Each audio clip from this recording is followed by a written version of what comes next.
Welcome to StickTalk, where we speak to hospitality professionals on what they like, what they do, and what they drink. My name is Kapri Robinson.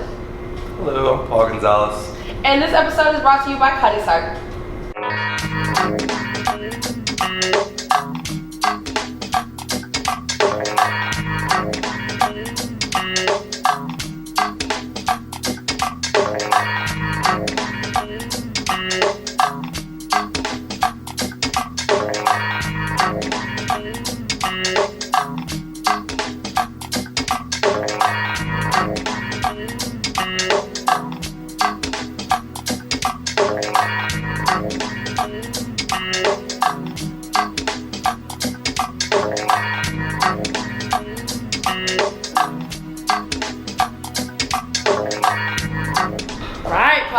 How are you? I'm doing great. Awesome. Thank you for being here with us today on StickTalk.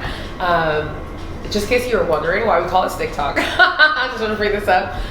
Behind the stick. So everyone's saying I'm working behind the stick. So we're like, oh, behind the stick. And then behind the stick talk was too long. And I just wanted to let you know that that's why we're calling it that. But thank you for being here today. So we're going to start off today with the penicillin, right? Yeah. All right, which is awesome. I'm really excited about this. How are you today? What's going on? Great. How was your week? It was awesome, you know, pretty solid January so far. Nice. We're getting ready to get started again with the Black News events going on starting mid-February, running that through March. Nice. As well, so doing a little more educational. We're bringing a few other DC industry people in general. Okay. We start off with mostly bartenders, but now we're expanding our branch to like people who are in the industry, but in other venues of the industry. Love that. Which is great. I love that. I'm being a part of you all's Black News menu, and everything was amazing. But before we get into that, while he's about to start shaking up the penicillin, I'm going to tell you all a bit about the penicillin history. So this was made in 2005, which when I looked it up, it was way sooner or after or closer to where we are now than I thought it was. I did believe that this was a pre-prohibition cocktail, which a lot of people did because it became so famous so quickly. So it was made by Sam Ross at Milk and Honey in New York City. Sam Ross is a beast. We were talking about him a little bit before this, and just how he's just continuously, impacting our world in this cocktail industry. And I mean, there's so many cocktails made by, people from Milk and Honey, from Attaboy, from New York City, from New Orleans, all those places. But this cocktail is so delicious because of the scotch that it has. Lemon scotch, a little bit of lemon, honey, ginger, and then topped off with a Islay scotch, which gives a lot of the smokiness to it. I like to talk when shit happens. And I'm really, really excited about this cocktail. How many penicillins do you think you make? Oh man, this is like, it's the old fashioned and the penicillin are probably our two highest whiskey based sellers. Yes. Just definitely. By like a landslide. It's not even close to anyone. I want to say last night, even though you all don't know what day this is, last night I made at least 20 to 30 within my night, and probably even more. And I don't know what people love about this cocktail. I mean, I know what people love about this cocktail, but I mean, they could just go back to back to back on these things. It's really crazy. I feel like especially because of the time of year that we're in. Oh, true. It, just the ginger, the honey. It's essentially just like a souped up, spicy whiskey sour. Yes, that's true. And it shows the breadth and the diversity of like a blended scotch. That's which true. Is great. Thank you so much. Yeah. Nom, nom, nom. Okay, so let's talk about how you got started in the industry. Like, what brought you to making beverages? Yeah, so I was something I did. I was always in the hospitality industry from before high school through now. Wow. And it was something I did through college. I got done with college, got my big boy job. Okay. People call it. What was that big boy job? I used to do design work and advertising for a few different government agencies and just ad agencies. Okay. I thought it'd be very creative, which it was, but there was a lot of restrictions A lot of it was more so just like resizing and touch-ups, things of that nature, and it wasn't as consistent because contract work isn't necessarily like your typical, you go into work each day and it's like you work for like 3 months. Right. You don't work for like a month. And so I always kept my bar job. Right. For consistency a little bit. And it just was so much fun. Didn't even feel like work to me. Yeah. After a while, it's where I really fell in love with the industry. You know, some of these friends that I've made at these jobs that I had before me moving to DC are friends that are just friends for life. Like been married in one of my old boss's like backyards. Wow. It's really, really cool. And I met my fiance at the place where we used to work at, and like that was 6-7 years ago. Now we're still together. We're gonna shout out Holly because I love Holly. I love the couple. Shout out to Holly, but yes, that's awesome. Yeah, and then, you know, once I decided that I wanted to make a career out of it and like have it on its go, I was like, I want to open my own bar, and we moved up to DC. That was about 6 years ago. Yes. And hopefully, we're about a year to 2 years out from opening up a. That's amazing. Yeah. That is such a goal of ours, right? Yeah. Opening up a spot, even though we know it's going to be a shit show and hell, but it's always like when you start to work so much in our industry, you start to build up your ideals and what you believe should be happening, how you should teach and coach people, and I think that the only way to really get that through is opening up your own space. But having your own thing, I kind of feel like Allegory is still kind of a teamwork thing, but also yours in a certain way, like you have an ownership of it in that space a little bit.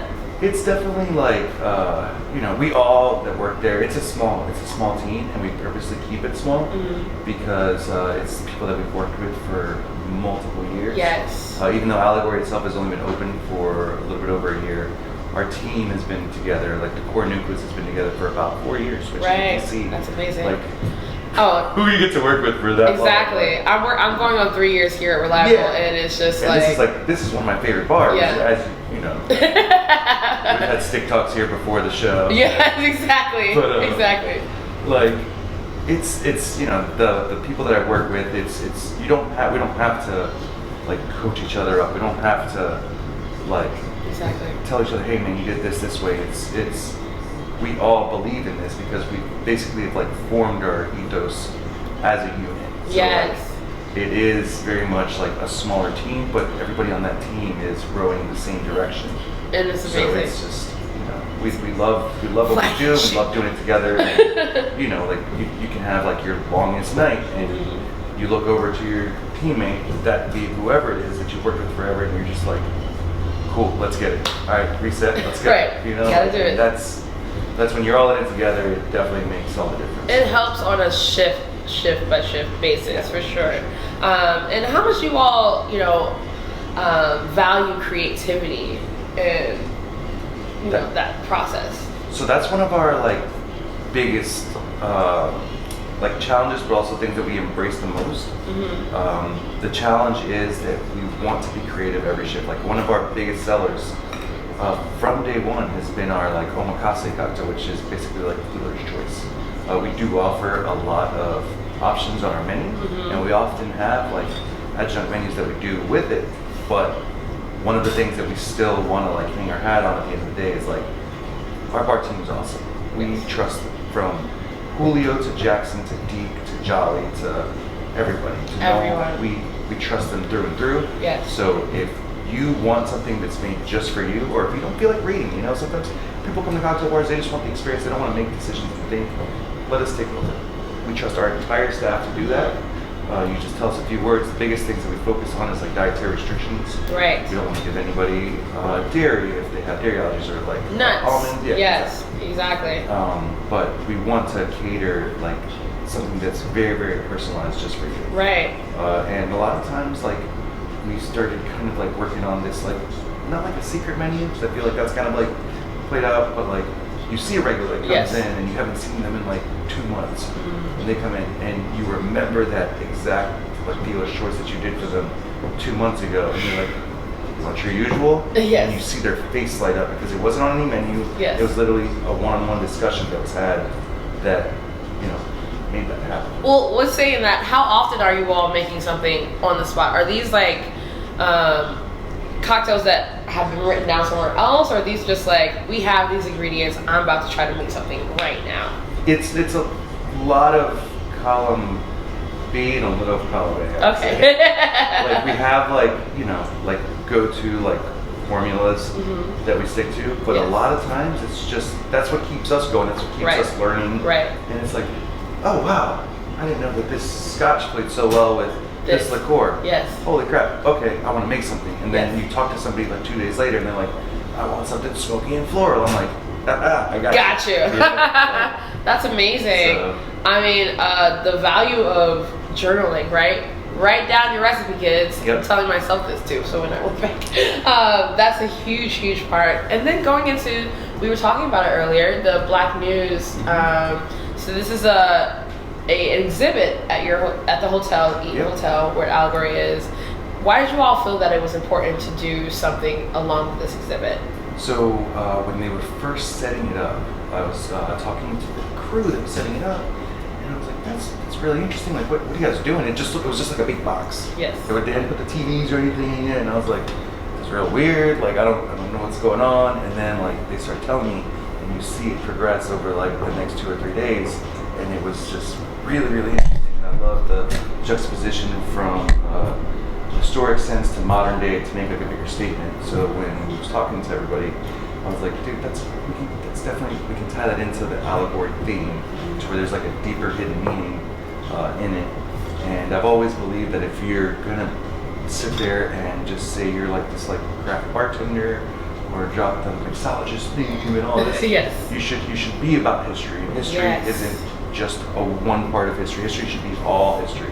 And it's something that I feel like has been very much like not like spoken of as much, is like this super rich history of Black mixologists and Black bartenders, not just in DC, but just like that's American history. You know, like the second to last cocktail book before Prohibition was written by a Black man. Yes. You know, we've got a bartender that worked in DC that literally put his son through school. He started off as a slave, worked before the Civil War, during and after, as a bartender, put his son through medical school, bought the spot where he works at, and then also worked in freaking the bar in Congress. They made a bar for it. Like, that should be a movie. That should definitely be a movie. Like, and people don't know about it. I know. It's sad that like when we were even researching it, we went to like the Library of Congress. We went everywhere we could think of, and our biggest source was Dwayne Sylvester. Yes. You know, he's been amazing. Which is a huge source for DC itself. Absolutely. Like,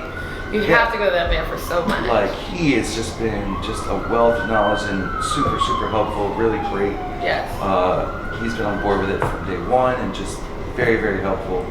But, you know, it's something that, like, there should be more out there. And there isn't. So we were hoping to start the conversation and just, you know, just expand on it and keep it moving and keep it going, so that, you know, when you think of a bartender, you don't just think of like a 6 foot tall, like white guy with like a curly mustache. Oh my gosh. And suspenders. The days. Yeah. Oh, the days. There were so many of y'all motherfuckers. I'm sorry. It was just like just so many. Just give me something. Suspenders, random printed shirts, which is still happening. Which is okay. You all survived.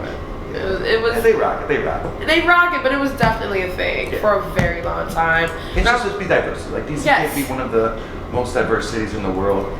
90% of everything else, except for like this one part. If we want this community to truly be like transcendent, then we need to be transcendent. Yes. And that involves bringing everybody in. Absolutely, bringing everyone in, but also recording that history, making sure that history does not die. How do we get out and giving that to the people is so huge, right? And that's what I really love about the Allegory team, and talking to you all, being a part of that project was so huge for me, because you all wanted to record history. And that's like one of our biggest things, right? Like, what are you gonna leave behind when you die, you know? And it's just like, that kind of checked the box for me, which is like amazing. Not checking a box like, oh, I'm over, but like being like, this option is now open to you to be able to do this. And you all's team is just amazing. But going into history, let's get started on our next cocktail. How about that? Ramos Gin Fizz, y'all. Just super exciting cocktail made in 1888. Ramos. Am I doing it right? Yeah. Okay, because I think I've been saying Ramos or something like that. 1888 in New Orleans, where New Orleans just creates beautiful people, beautiful food, beautiful cocktails. Like, what do you do? I mean, it's a place that I now visit twice a year. I never thought I could say something like that, but I visit the city twice a year. And we've been down there together. We've had a time or two. And it's just one of just a beautiful city. Their city, like, national recognized cocktail is a sazerac, which is in its own front like a variation of an old fashioned with rye. Could use cognac, K-shot bitters, absinthe, and just deliciousness. Besides them, DC is the only other place that has its own official cocktail. So New Orleans is absolutely amazing. But back to Pauly and Allegory. Allegory makes, I believe, this is me, and y'all can fight me if y'all want to, the best Ramoses in the city. These are not his usual tools, but I think this is still gonna be a bomb Ramos. Why do you all do Ramoses so well? What do you think that is? We just fell in love with the drink itself. Okay. And we noticed that it was one of the drinks that a lot of people, especially in our industry, try to like shy away from. Yes. So for us, it was just a no-brainer. It's like, you know, we love to do it. I was fortunate enough to learn from one of our good friends who worked in New Orleans how to make it down there. Wow. So we did some minor tweaks, but kind of kept that going. Yes. And really leaned into it. And it was to the point that like me, my coworker Deke, you know, Deke made this challenge to like sell the shit out of these things to the point that it was like, oh, you want a gin and tonic? No, you don't. About something a little different. And he would talk people out of a gin and tonic to get a Ramos, but it worked because these people are still at regular to this day. You know? Yes, it's like, that's amazing. You can get gin and tonic anywhere. You know, if you get a good Ramos, there's like 3 or 4 bars in the city you can go to. Yes. And 2 out of those 4 bars will usually be like, oh man, like we genuinely are like, no, we want to be the best Ramos in the city. And I think that we've gotten it. But I want to shake help on this. Is that okay? Can I shake up? A really cool thing that they do at Allegory is that you can see them tossing these tins almost across the room just to get some shaken. And it's what we're doing is like whipping up an egg a little bit and getting it incorporated with the cream and the rest of the ingredients. But it works. It matters to do this much shaking. Okay, now I'm tired. But it's really awesome. Like literally, I was there like a few days ago, and like I just looked over talking, and someone was like, "Tit flying out." I was like, "Where is it going?" And then someone caught it. It was amazing. it's definitely a 10 fly zone. Yes. Look at that. So what we're gonna do? Let it sit. Put this bad boy in the fridge for a second. Okay. Other fridge. I just saw bad things happening. Oh, it's a scary freezer. It's cold, but it's scary. So basically what we're doing now is we're giving the fat from the cream time to bind with the protein from the egg. It basically is going to set a hard layer on the top. We've already got the soda in the drink, so that carbonation is just getting locked in. Once we finish, we're going to pull it out, poke a little hole, pour the rest of it in, and it's going to make the rest of the drink rise up because the carbonation has to have somewhere to go. So what it's going to be doing is just driving all that energy and all that force upwards. Awesome, so great. So I was there a few days ago, as I just said, and you all had a guest bartender. Yeah. What is guest bartending? Why are you all bringing in guest bartenders? What is that doing for you all? So that's an ethos that we have been wanting to do from day one. The term that we've been flirting with is going to be like bartender exchange program, things like that. But like we're in this amazing hotel that has its own like core pillars of belief that a lot of us fall in line with, to the point where it's like, you know, we don't work at your average like hotel cocktail bar, right, in the sense where people like check in, come in, let me get a drink, cool, thank you, conciliative. Like, we want to be ambassadors for this city. Right. So when people come in, they check into the hotel. We want you to come to us. We absolutely do. And you come to us, we try to win you over, but it doesn't end there. What we try to do then is figure out what the guests themselves are interested in. Right. And then we want to cater your experience in DC. Nice. So you want to go to this really great cocktail bar, it's a little bit more laid back. I know this spot up in Petworth called Reliable Tavern. And people send people to us all the It's time. great. So you want to go have, you know, this like crazy craft cocktail, like check off destination place. We'll send you to Columbia Road, which is another amazing cocktail bar. Say you want to go get some dope rum in a neighborhood environment. I'd be like, okay, check out my boys over at Chaplin's. Yes. You know, and it's a matter of like catering it to the guest needs, so that they go out after they leave our bar, they have a great time. They're staying in the hotel, so they usually come back for a nightcap, and they're like, oh my God, we went to this, and that. It was so great. These people are amazing. They treat us like family. Yeah. And then they leave DC and they have this bigger picture of what the DC experience is. Awesome. We want to do that, but the opposite way. So we want to do that with bartenders. So have bartenders come in from other, like New York, Chicago, Puerto Rico, Philly, and stay at our hotel. Come work a shift with us. Come do a class. Whatever you want to do it. And then what we can do from there is show them the DC hospitality. Because I think that DC hospitality, I'll put that up with any other scene in the US and the world. You know? Come on! Like any big major event that we go to, it's not like it's like 2 or 3 of us. Whenever you go to like Tales, whenever you go to anything in New York, whenever you go to any of these other big events, Chicago, like anything, 20 to 40 Toronto, to 60 Texas. People. We spend more time hanging out with DC bartenders when we're not in DC than in the city. So it's something that we want to bring people from these other amazing markets down and immerse them into our culture. Yes. And we've got a really good team who really like loves to do that and strives on that. So, you know. I do believe that our industry here in DC is overlooked. I think they really don't even, I don't know. I think I'm starting to understand, but y'all really don't understand. Like, we are really out here thinking about education, thinking about community, and Allegory is just one of those places. Woo! Right behind you, and up top. And this is gonna be so awesome. I'm really excited. But what, just like you said, like, I am so excited when people come to visit us and see our city, and if I'm able to take them around to my favorite places, which is a lot, and there's still so many places that I still look. Y'all gotta stop talking just because of that. Ooh. So that's my boy. Yay! Mr. Ramos. We usually put a little flour. Yeah. There it is. There you go. Taste it. Okay, so at Allegory they use Topo Chico, yeah? For your soda? Mm-hmm. Oh shit, y'all. And Topo Chico, I think, has, because its bubbles are tighter, I think helps for you also. Yeah. It's a messy cocktail. Not usually. It's yummy. But it's so yummy. It's so yummy. All right, well, thank you so much, Pauly. Yeah, thanks for having me. I really, really am so happy that you were here.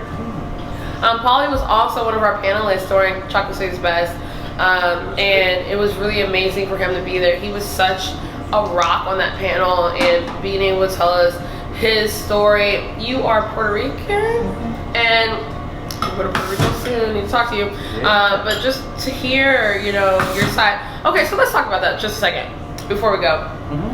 What do you believe your challenges were as a Hispanic or Spanish, sorry,